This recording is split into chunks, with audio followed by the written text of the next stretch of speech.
Price of gas keeps going up across SoCal for the 19th time in 21 days. There's been an increase, topping out at more than $6 a gallon. Dozens of people filing off 3 buses in San Diego, the majority adult men, carrying a backpack of belongings with documents in hand.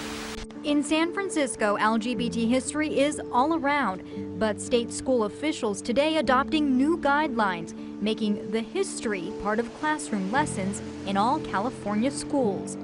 Between 2008 and 2019, 18,000 companies have left California for more tax and regulatory friendly states.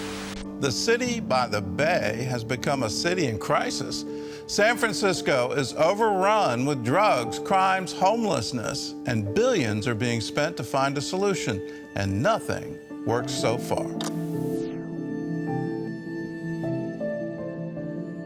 Well, California, we're a very liberal state and have been for a number of years. You know, we have an ultra-left, ultra-progressive political environment we're working in. Cost of living is extremely expensive to live here. We have one of the highest state income taxes in the country.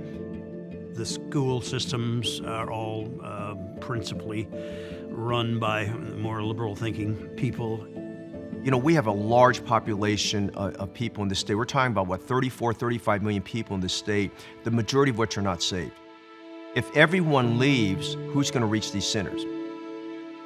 The churches over the years, and I say as a whole, I won't categorize everyone, but I think as a whole, there's been an indifference that has happened with some Christians and some churches. I think if a pastor doesn't have the vision for the state, you can almost assure yourself that the members don't have a vision for the state. Of course, if you've not been here in California, all you've heard about it is what you see on the news with the liberal politics and policies and the high price of gas and all of the gang things that occur in the big cities and so forth. You see all that.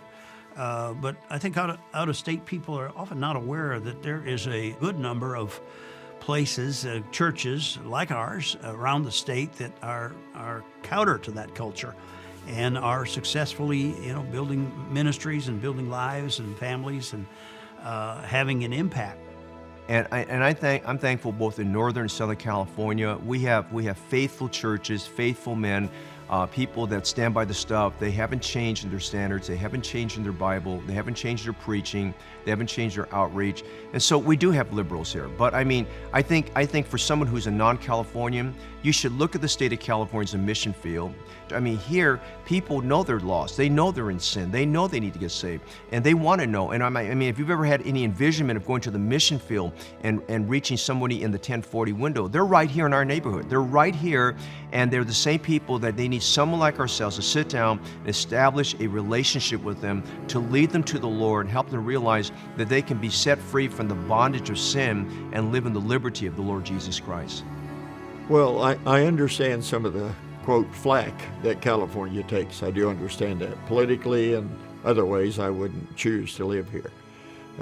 However, if somebody says, well, why would you go to California? Then I submit that we have a whole lot of questions to answer about other places in the world whose governments are different, whose culture is totally different, and yet we're fine to send missionaries there. And just because California may not be what would be in the mindset of a conservative and politically conservative-minded person, because California is not that, it's all the more reason to care that the gospel is preached and that people are brought to the Lord.